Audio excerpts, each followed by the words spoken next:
हमारी संस्कृति, हमारे संस्कार सदा रहें हमारे साथ। सब्सक्राइब करें तिलक। हे महासागर, भूतकाल साक्षी है। इक्ष्वाकु वंशी सदा परहितकारी बनकर कुछ न कुछ देते रहे हैं। कभी किसी से कुछ लेते नहीं, याचना नहीं करते।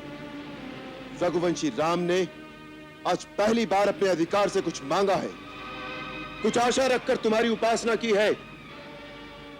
3 दिन से विधिवत पूजन करने के बाद भी उत्तर में तुम केवल अपने अहंकार का ही गर्जन करते रहे हो। मंदगति जलधि, तुम पर राम की प्रार्थना का कोई प्रभाव नहीं पड़ा। तुम राम की विनम्रता को उसकी असमर्थता जानकर जड़ बने हुए हो। संसार ने आज तक राम की कृपा देखी है, उसका कोप नहीं देखा। लक्ष्मण जी, तुम मेरा धनुष और सर्पों के समान भयंकर बाण ले आओ। आज संसार राम का क्रोध भी देखेगा।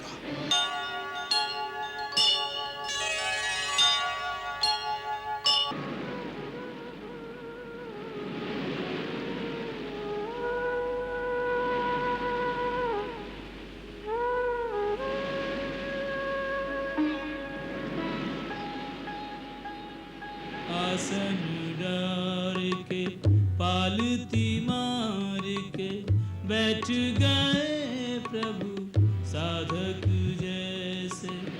होए के याचक मांगो न जब तक, कोई कहूँ कछु देत न ऐसे। सागर सीमा पार न आवत, मर्यादा लांघन के भय से।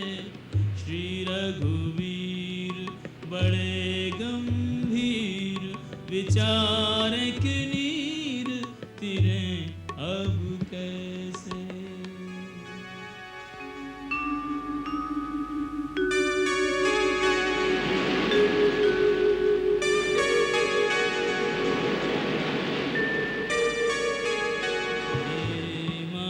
सागर हे रत्नाकर, आपसे आज है काज हमारा। अमृत हेतु न रत्नों के कारण, आपके सन्मुख हाथ पसारो। पंख नहीं कोई पंथ नहीं, अब सैन्य सहित हमें पार उतारो। ओहु सहाय सुझाओ उपाय, रहे गौरिणी रघुवंश तिहारो।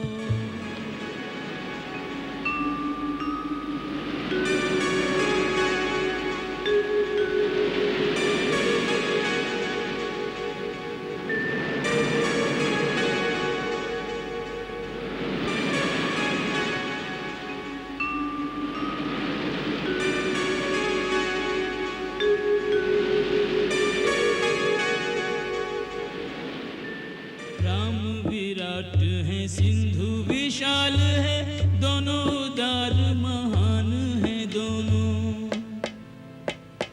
दोनों समृद्ध है, दोनों है दाता, गुण और रत्न की खान है दोनों। एक अथाह है, एक अनंत है। एक अथाह है, एक अनंत है, धरती को वरदान है दोनों। एक है मीठो तो एक है खारो, नहीं तो समान समान है दोनों।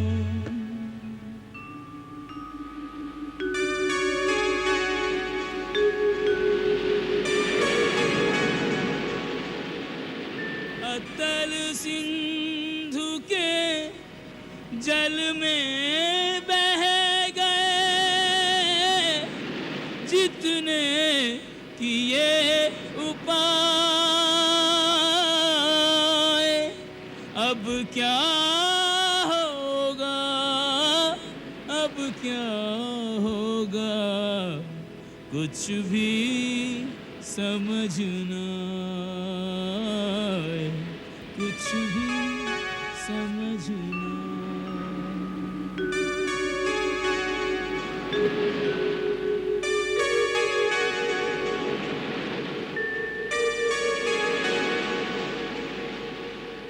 प्रभु को पूर्वाभिमुख होकर महासागर की उपासना में तल्लीन हुए 2 दिन व्यतीत हो गए। क्या सागर इक्ष्वाकुवंशी महाराज सागर का उपकार भूल गया? लक्ष्मण भैया तो इस विचार से सहमत थे ही नहीं कि प्रभु महासागर के सामने गिड़गिड़ाएं। पता नहीं और कितने दिन लगेंगे।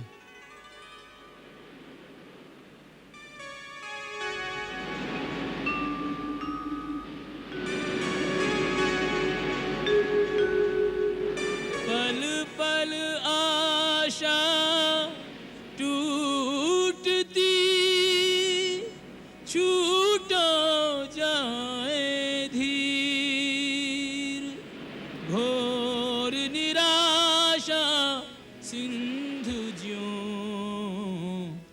डूब रहे रघुवीर।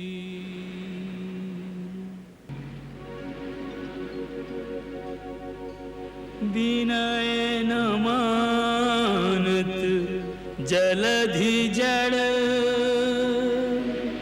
गए 3 दिन बीती, बोले राम सकोप तब, भय बिनु होय न प्रीति।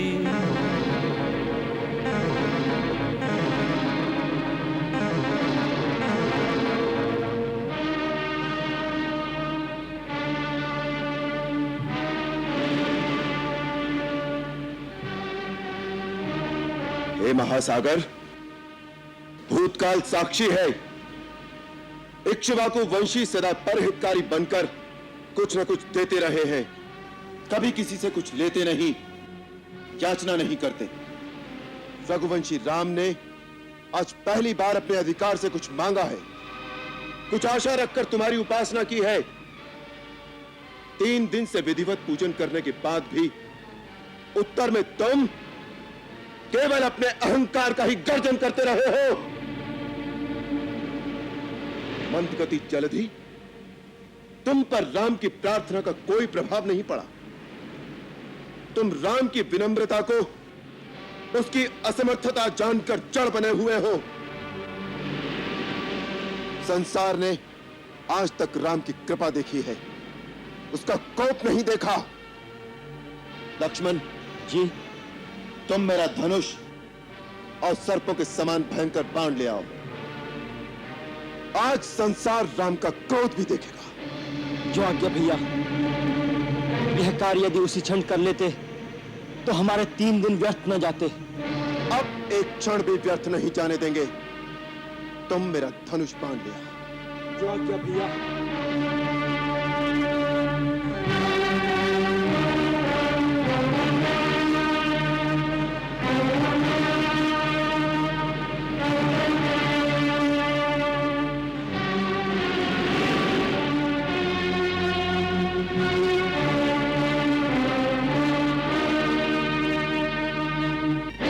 जैसे मूर्ख के सामने विनय दिखाना और कुटिल के संग प्रीति करना व्यर्थ होता है, जिस प्रकार मोह ममता में फंसे हुए को ज्ञान का उपदेश देना और उस धरती में बीज बोना विफल होता है, उसी प्रकार तुम जैसे अहंकारी के सामने राम की विनय और पूजा का कोई मोल नहीं पड़ा। समस्त देवी देवता और यहां के चराचर जीव इस बात के साक्षी रहे कि मेरे पास समस्त समुद्रों को सुखा देने की शक्ति होते हुए भी मैंने वरुण देवता का मान रखने के लिए पूर्ण विनय और सच्चे हृदय से समुद्र की पूजा की है और सेना सहित पार जाने में इनसे सहायता मांगी है। परंतु इस शठ ने मेरा उपहास ही किया है। शास्त्र कहता है, जैसे केला काटने पर ही फल देता है, उसी प्रकार नीच दंड देने पर ही झुकता है। अतः अब मैं ब्रह्मास्त्र का संधान करके इस समुद्र को पाताल तक सोख दूंगा। अब जल के स्थान पर यह केवल रेत और बालू ही रह जाएगी, जिसके ऊपर से मेरी सारी सेना आगे बढ़ेगी। जय ब्रह्मदेव।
त्राहिमाम, त्राहिमाम, त्राहिमाम, त्राहिमाम, त्राहिमाम।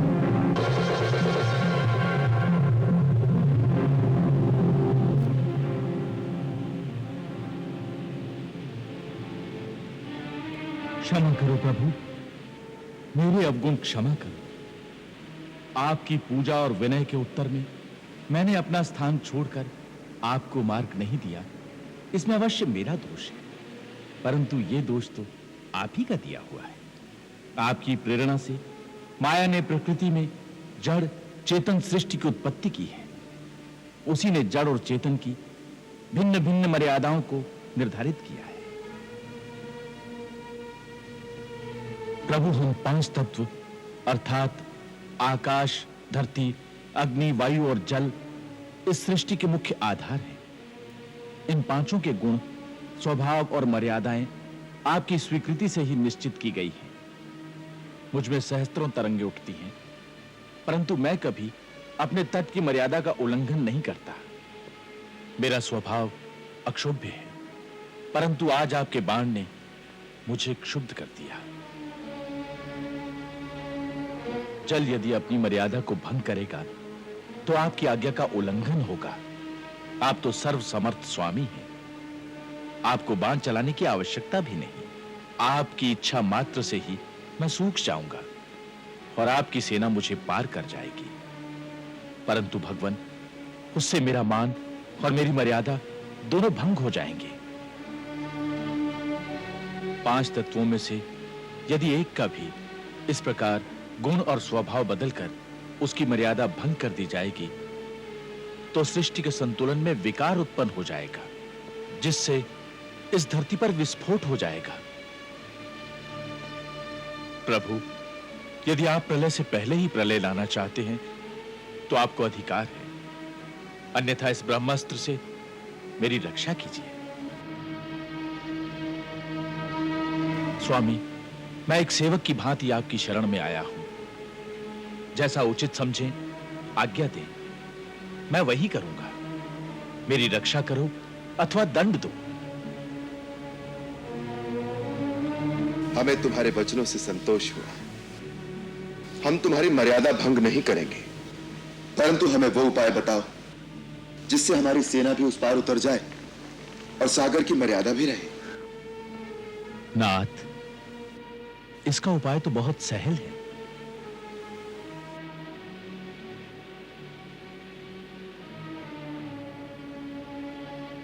आपके सेनापतियों में नल नील नाम के दो भाई हैं। बाल्यकाल में वो बड़े शरारती बालक थे। वो ऋषियों का सामान उठाकर नदी में फेंक आते थे, जिससे दुखी होकर एक बार एक सिद्ध ऋषि ने उन्हें श्राप दिया कि वो अपने हाथ से जो कुछ भी सामान उठाकर पानी में फेंकेंगे वो कभी डूबेगा नहीं। आज वही श्राप आपके काम आएगा। नल विश्वकर्मा का औरस पुत्र है। इसे शिल्प कला भी आती है।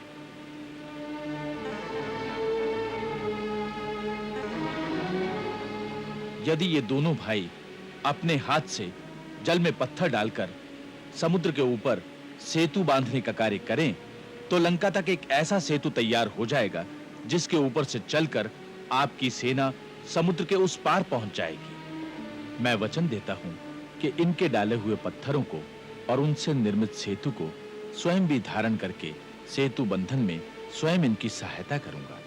इस प्रकार समुद्र को बांधने से तीनों लोकों में आपका सुयश गाया जाएगा। हे रत्नाकर, हे सागर, हम तुम पर बहुत प्रसन्न हैं। तुम्हारी उदारता से हम तुम्हारे प्रेम के ऋणी हो गए, परंतु हमारी एक और समस्या का समाधान करो। आज्ञा प्रभु। हमारा ये बाण अमोघ है। एक बार इसका धनुष पर संधान हो जाए तो बिना लक्ष्य भेदे ये वापस तुणीर में नहीं जाता। इसलिए तुम हमें अब ये बताओ कि मैं ये बाण किस दिशा में और किस पर छोड़ूं? प्रभु, उत्तर दिशा में ध्रुमकुल्य नाम का एक पवित्र देश है। वहां बड़े भयानक दस्यु रहते हैं जो अपने पाप कर्मों से वहां की पवित्रता का नाश करते हैं और मेरे जल का दुरुपयोग करते हैं। प्रभु, आप अपने बाण को उन्हीं पर सार्थक कीजिए। तथास्तु।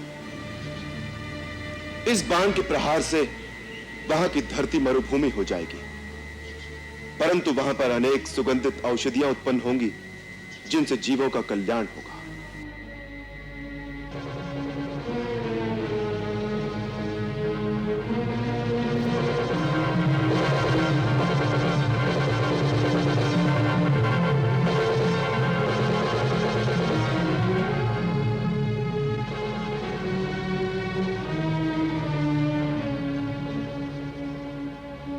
अब मुझे आज्ञा दें अयोध्यानाथ।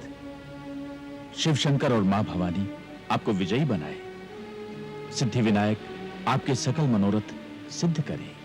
करुणा सागर वीरती करूं जोड़ कर हाथ